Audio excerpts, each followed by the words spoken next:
In this video, I'll be doing a full review of K L Trainz' most recent release, the Norfolk and Western Mastedon 480 steam locomotive, in its latest updated version, the Megapack, with more versions and more rolling stock than I can count. This will be a full review, warts and all, so let's get into it.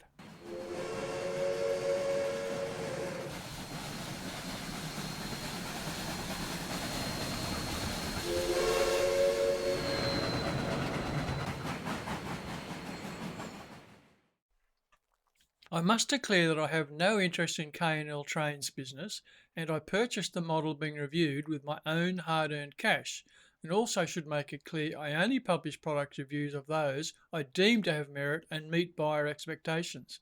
But that does not prevent me telling you of any issues that I encounter, so sit back and enjoy the ride. Today I'm going to do a full in-depth review of the Trainz version of the Norfolk and Western Mastedon 480 steam locomotive. But I do have to declare I'm not an expert on steam locomotives, in either the performance nor capabilities, or indeed in all the skills needed to operate them.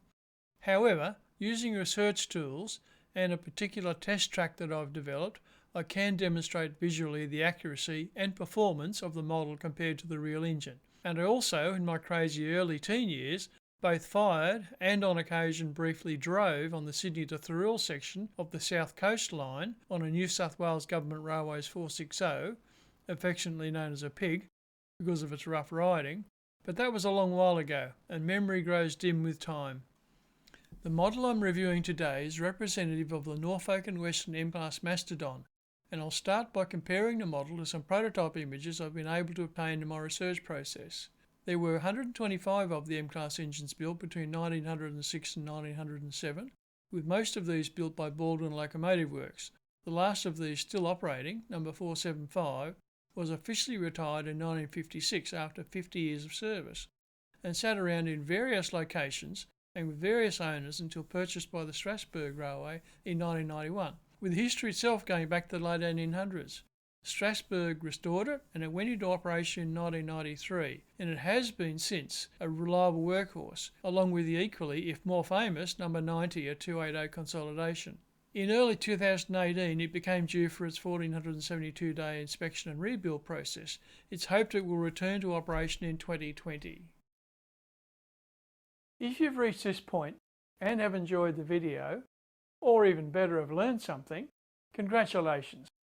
I'd like to encourage you to hit that subscribe button below the video, and also don't forget to gong the bell next to the subscribe button, because that ensures you'll get notified when new tutorials are uploaded to my YouTube channel.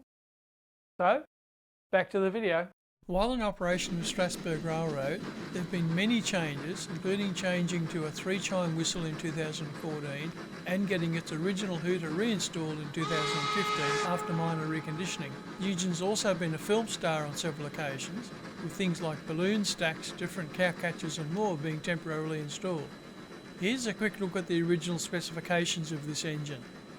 The tender used on this engine is a slightly redesigned USRA design with a water capacity of 9,000 gallons and 14 tonnes of coal. The tractive effort of 40,000 lbf is some 20% less than its neighbour engine, number 90 at Strasburg, which is a 48,000 lbf tractive. I think that's enough of boring statistics and specifications. Let's have a look at the engine.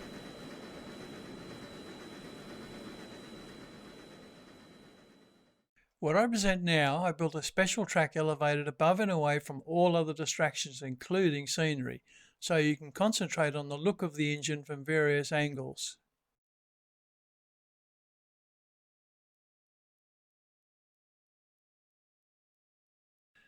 I have checked the details on top of the boiler with some original drawings. Taking into account variations on individual locomotives, they seem to be spot on.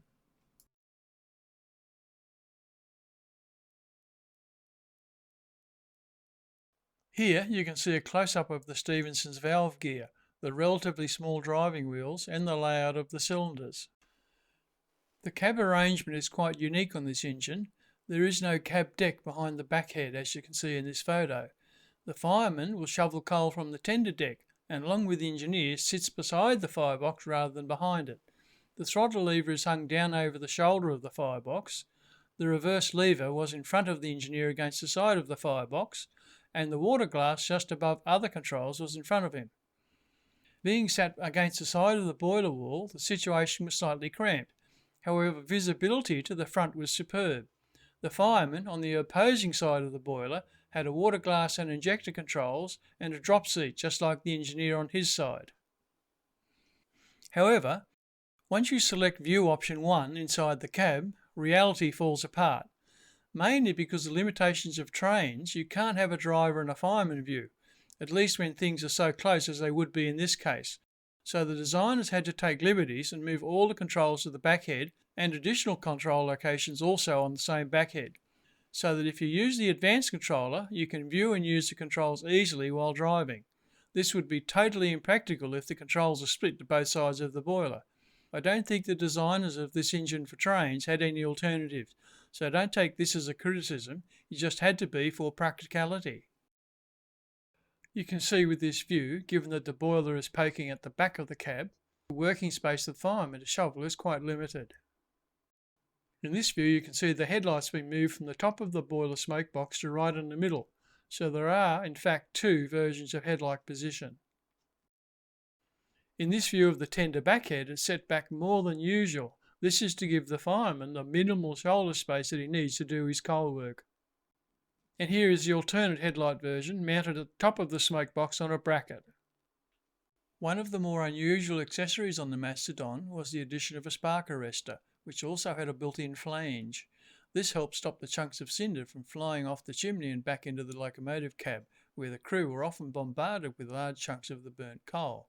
Some of the 125 locomotives were used as shunters, and in some city yards the councils had imposed restrictions on the amount of smoke and fumes that were acceptable in the city area. Accordingly, Norfolk and Western devised this cinder capture device to help meet those requirements, as well as a fan to blow the cinders into the arrestor. On this locomotive, and even on the Decabod, they tried various devices to make the engines more suitable for shunting services. Eventually this experiment was cancelled and deemed a failure. The Mastedon, however, continued right until the end of steam, achieving a 50-year service record, and number 475 has operated successfully from 1993 until early 2018 for the Strasburg Railway. Quite a record for an engine designed and built over 100 years ago.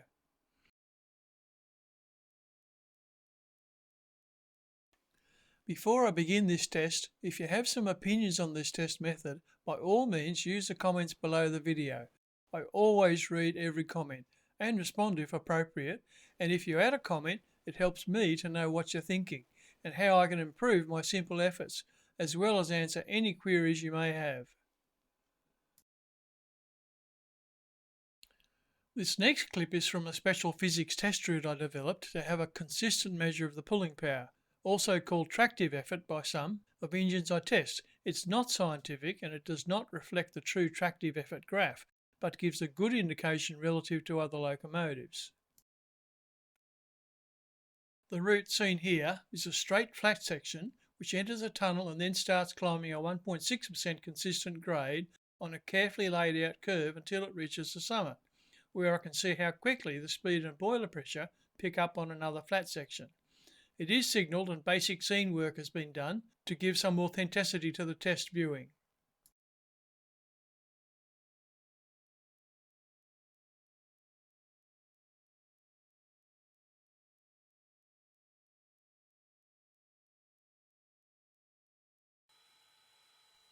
This test is of the Norfolk and Western Mastedon 480 version 1 with 9 coal hoppers fully loaded and 1 caboose behind.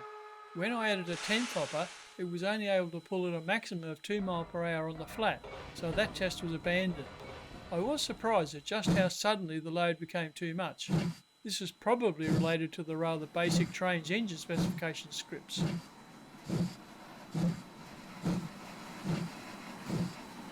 This test does show the 9 hoppers plus the caboose require some careful management of the reverser settings. The throttle, the coal and water levels all need to be managed to get the maximum climbing speed at the most economical possible. All despite my rather amateur driving skills, I might add. Anyhow, here is the full test. Note I did speed up the middle sections so you don't get too bored. Hope this works for you.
final results were, at the start of the grade, the engine was running at 17 miles per hour, boiler pressure at 146 psi, water and coal were both well within safety limits. By the time it reached the top of the grade, it was doing 12 miles per hour. Boiler pressure and the other settings had varied wildly during the run, but by fine-tuning the ejector and coal firing, I maintained workable figures the entire grade. I also tried turning on the auto fireman setting in a previous test, but it quickly became too static and the results were somewhat skewed, as well as diminishing the need to work the engine. So I considered that a dismal failure even though it pulled the same load. By all means use the auto fireman setting if you don't want the challenge of driving a steam locomotive yourself.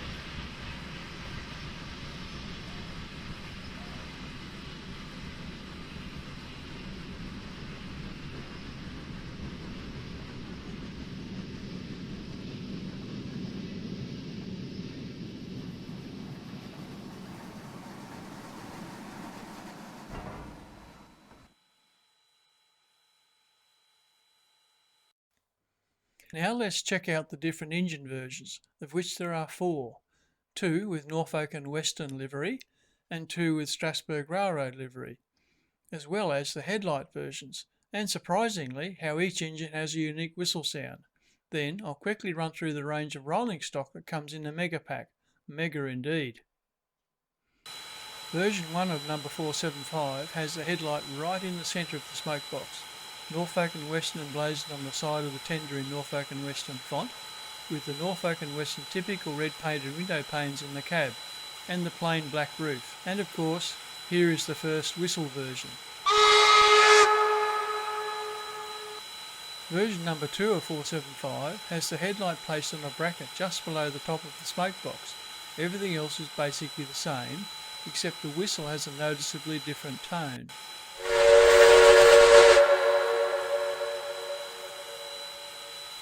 Version 3 of number 475, which is the first of the Strasburg engines, has a number of modifications from the original, including a headlight being over the top of the smoke box, that is, it's higher mounted. It has a red roof and yellow lining on the cab side and tender side, as well as a much brighter red on the rear platform of the tender, and of course its own distinct whistle sound.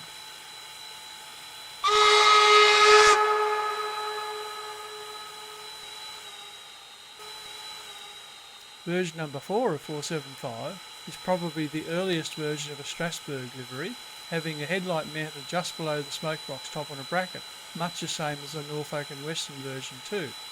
It has no side lining on the cab or tender, but does have the typical Strasburg red roof, and probably the deepest tone of all the whistles included in the Megapack. I've also included in this clip the Strasburg caboose number 12 in its red livery.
Finally, a short clip showing one of the engines on another route.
The Norfolk and Western Megapack from K L Trainz represents very good value given the number of items included, and the overall quality they offer is very high and appears trouble-free in TRS 2019 so far, even though it's still in a beta state. Issues apart from the obvious one, the internal cab layout, which would be difficult to overcome given the train's limitations mentioned earlier, I haven't found anything significant. The overall look of the locomotive is spot on.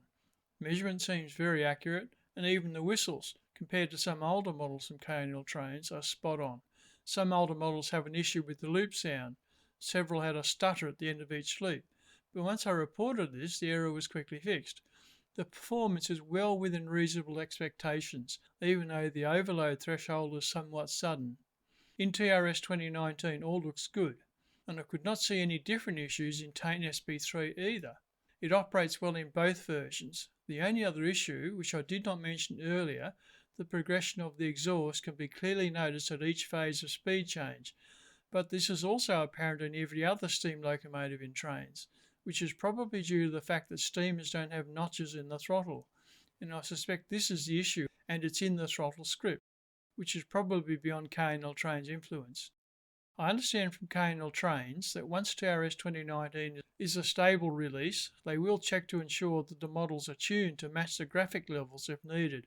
At the moment it's just fine. So in summary, a great and comprehensive package, not only of the Norfolk and Western M Class, but an amazing range of rolling stock, all included at what is the normal price for a single locomotive, with excellent modelling, good solid performance and excellent audio support. It is a joy to use in the advanced controller. I'm not a fan of the basic controller for steamers, so what more could you ask? Let me know in the comments below this video what you think.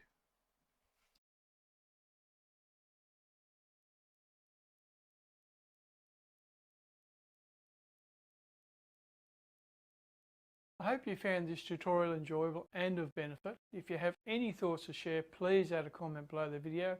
I always check the comments and appreciate every one of them. But now, that's it from me. Hooroo!